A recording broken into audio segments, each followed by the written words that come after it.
ऐसा क्यों है कि हमारे इंडियन फाइटर्स इंडिया में तो डोमिनेट कर पा रहे हैं, लेकिन जब बात आती है इंटरनेशनल लेवल पर तो वो नॉकआउट तक हो जाते हैं। क्या हमारा इंडिया इतना डेवलप नहीं है कि फाइटर्स को प्रॉपर फैसिलिटीज, ट्रेनिंग और कोचेस प्रोवाइड कर सके, या फिर इसकी कुछ और ही वजह है? ताजिकिस्तान, जहां की पॉपुलेशन इंडिया के 10% भी नहीं है, और इंडिया ताजिकिस्तान के मुकाबले कई ज्यादा डेवलप भी है, फिर भी ऐसा क्यों हुआ कि इंडियन फाइटर अंगद बिष्ट ताजिकिस्तानी फाइटर से हार गए? अंगद ने पूरी कोशिश की फाइट को कंट्रोल करने की, लेकिन ताजिकिस्तानी फाइटर्स की स्पीड, टाइमिंग और मूवमेंट काफी एक्यूरेट थे। अंगद काफी स्लो दिखाई दे रहे थे उनके सामने, यहाँ तक कि अंगद की बॉडी भी काफी टाइटली परफॉर्म कर रही थी। ना ही वो अपनी फाइट में डोजिंग का यूज कर रहे थे और ना ही प्रॉपर पंचेस लैंड कर पा रहे थे।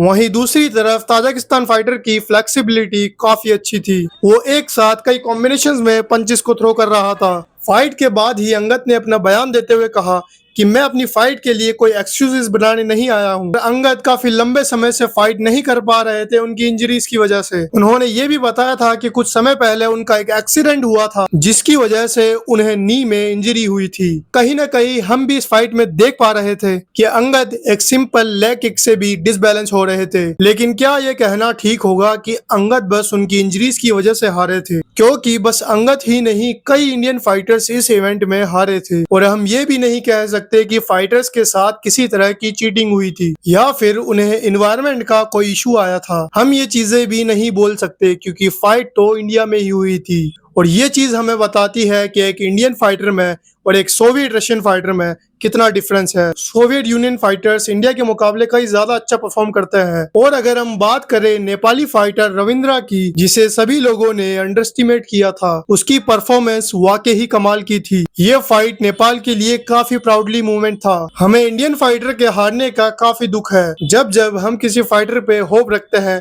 वो उतनी ही ब्रूटली हार जाता है। हमारे इंडिया का एमएमए लेवल इतना नीचे है कि अगर कोई टॉप यूएफसी फाइटर इंडिया के बारे में बात भी कर ले तो हम खुश हो जाते हैं। इस वक्त अगर कोई भी इंडियन फाइटर ये कह दे कि वो किसी भी टॉप लेवल यूएफसी फाइटर को हराने का दम रखता है, तो उसे भी एक मजाक की तरह ट्रीट किया जाता है। आई होप कभी तो ऐसा होगा कि इंडियन फाइटर्स भी पूरे वर्ल्ड के लिए इंस्पिरेशन बनेंगे। और मुझे पूरा यकीन है जिस हिसाब से इंडिया में एमएमए ग्रो कर रहा है, वो वक्त भी दूर नहीं है जब इंडियन फाइटर्स भी यूएफसी के अंदर डोमिनेट करते हुए दिखाई देंगे। मैं उम्मीद करता हूं कि ये वक्त हमें जल्द ही देखने को मिले, और चाहे कितनी बार भी हमें हार का सामना क्यों ना करना पड़े, हम उससे कुछ ना कुछ सीखते रहेंगे और आगे बढ़ते रहेंगे। अगर आप भी इंडियन फाइटर्स को सपोर्ट करना चाहते हो तो इस वीडियो पे एक लाइक तो बनता है, और अगर वीडियो अच्छी लगी हो तो सब्सक्राइब भी जरूर करें। मैं मिलता हूँ आपसे नेक्स्ट वीडियो में।